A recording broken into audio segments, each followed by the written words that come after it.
Hello दोस्तों, physics flash के एक और वीडियो में आप लोगों का वेलकम है। दोस्तों, ये एक प्रॉब्लम सॉल्विंग वीडियो है जो कि class 12 electric field and charge chapter 1 है, उसका 6th क्वेश्चन है।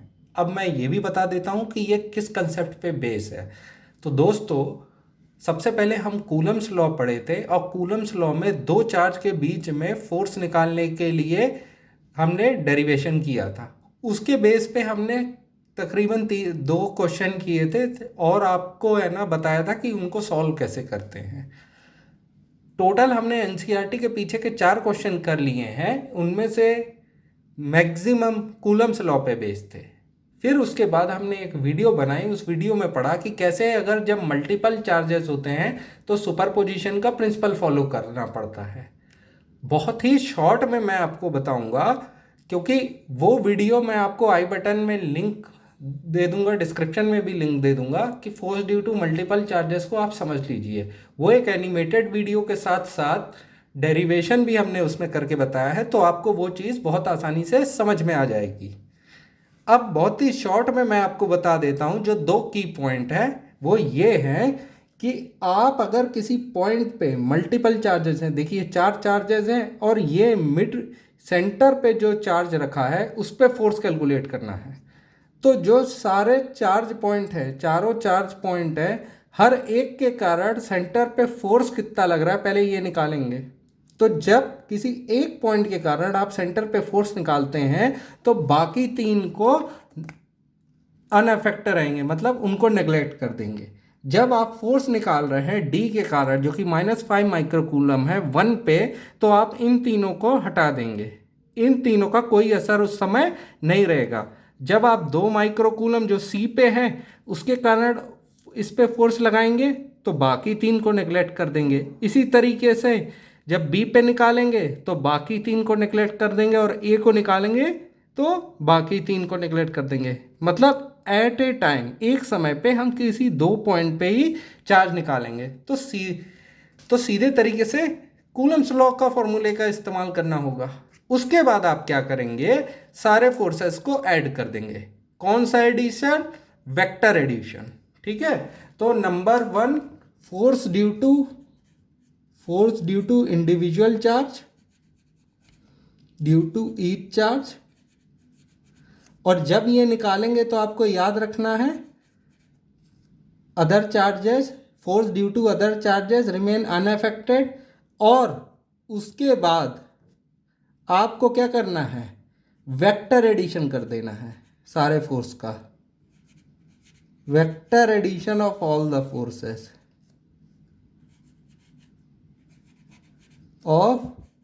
फोर्सेस इसी को कहते हैं सुपरपोजिशन का प्रिंसिपल।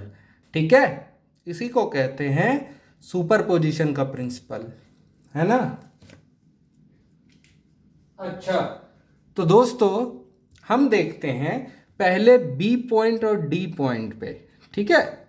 अब देखिए, हमें सेंटर से डिस्टेंस भी पता होना चाहिए। अब इस पे तो 1 माइक्रोकूलम का फोर्स है, तो बी के कारण ओ पे कितना फोर्स लग रहा है? बी के कारण ओ पे फोर्स लगेगा जिसको हम कैलकुलेट करेंगे कि -5 इंटू 1 अपॉन आर स्क्वायर। अब ये आर भी तो कैलकुलेट करना है। तो दोस्तों आर कितना है? ओ बी के बराबर है। तो आर आपका ओ बी है और आपको ओ बी की वैल्यू कैलकुलेट करनी है। ठीक है। तो आप देखते हैं ओ बी कितना होगा। आप देखिए, स्क्वायर का साइड एक दूसरे को 90 डिग्री में रहता है। ये 10 है, ये 10 है, परपेंडिकुलर और बेस है तो हाइपोटेन्यूज आ गया। अब यहाँ ये टोटल 10√2 है, ओ सेंटर है, तो ओ बी की वैल्यू आ जाएगी आपकी 5√2। तो आपको ओ बी की वैल्यू भी मिल गई, कितनी? 5√2, है ना, 5√2। तो ये कितना हो गया, वैल्यू कितनी हो गई? -5K अपॉन 25 इंटू 2, तो -K/10। अब आप देखिए, माइनस मतलब फोर्स ऑफ अट्रैक्शन, तो बी ओ पे -K/10 का फोर्स लगा रहा है अपनी तरफ। ठीक है। और डी भी -k/10 का फोर्स लगा रहा है अपनी तरफ। दोनों एक दूसरे को 180 डिग्री फोर्स पे, एक फोर्स यहाँ लग रहा है -k/10 का, एक फोर्स यहाँ लग रहा है -k/10। माइनस का मतलब है अट्रैक्शन हो रहा है, तो आप सिर्फ k/10 मैग्नीट्यूड ले लीजिए। नेगेटिव का मतलब यहाँ अट्रैक्शन है, सिर्फ मैग्नीट्यूड मतलब ताकत, स्ट्रेंथ। k/10 यहाँ लग रहा है, k/10 यहाँ लग रहा है। दोनों फोर्स जब 180 डिग्री बना रहे हैं तो रिजल्टेंट फोर्स क्या हो जाएगा, दोनों माइनस। तो इसके कारण फोर्स ड्यू टू -5 माइक्रोकूलम कितना हो जा रहा है, 0। ठीक है, सेम इस पे लगेगा। आप सेंटर लीजिए, सेंटर लीजिए,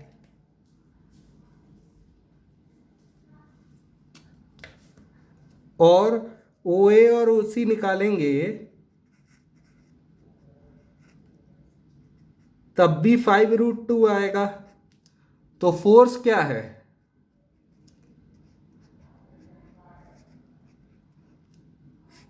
अपॉन 25 इंटू 2, 25 इंटू 2। आप देखिए k/25, ये तो फोर्स की न्यूमेरिकल वैल्यू हो गई। अब ये 1 माइक्रोकूलम पे फोर्स OC की तरफ लगाएगा। ठीक है, और CO पे फोर्स इस तरीके से लगाएगा। ठीक है, ठीक है, तो ये हो गया k/25, इधर लगाएगा, k/25 यहां लगाएगा।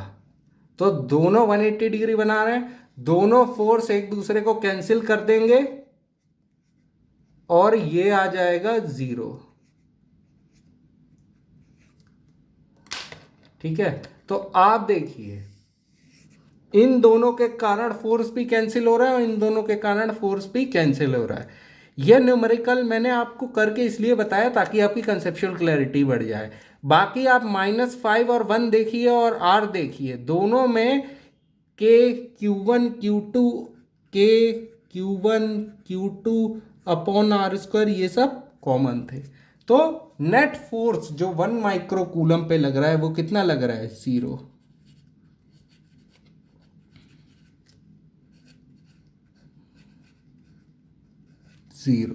ठीक है, नेट फोर्स जो 1 माइक्रोकूलम में क्या लग रहा है वो है 0।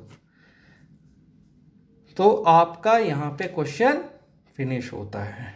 ठीक है दोस्तों, अगर आपको ये सॉल्यूशन अच्छा लगा हो तो आप प्लीज़ चैनल को सब्सक्राइब कीजिए, लाइक कीजिए और कमेंट कीजिए कि आपको और क्या क्या पढ़ना है। मैंने पूरे सीक्वेंस वाइज मैं वीडियोस अपलोड करता रहूँगा। पहले कंसेप्ट के बाद एनसीईआरटी के क्वेश्चन, और एनसीईआरटी के क्वेश्चन के बाद मुझे लगता है अगर टॉपिक अच्छे खासे कवर हो गए तो नीट और जेई के क्वेश्चंस भी मैं अपलोड करूँगा। तो आप बेल आइकॉन को भी क्लिक कीजिएगा और अपडेट रहिएगा। चैनल पे रोज़ वीडियो अपलोड हो रहे हैं और आप जितनी जल्दी क्लास 12 को कवर करना चालू कर देंगे उतनी जल्दी आपको रिवीजन में भी मदद मिलेगी, और जितना आप रिवीजन करेंगे आप में कॉन्फिडेंस और ज़्यादा से ज़्यादा मार्क स्कोर करने की पॉसिबिलिटी भी उतनी रहेगी। Okay, thank you, have a nice day and जय हिंद।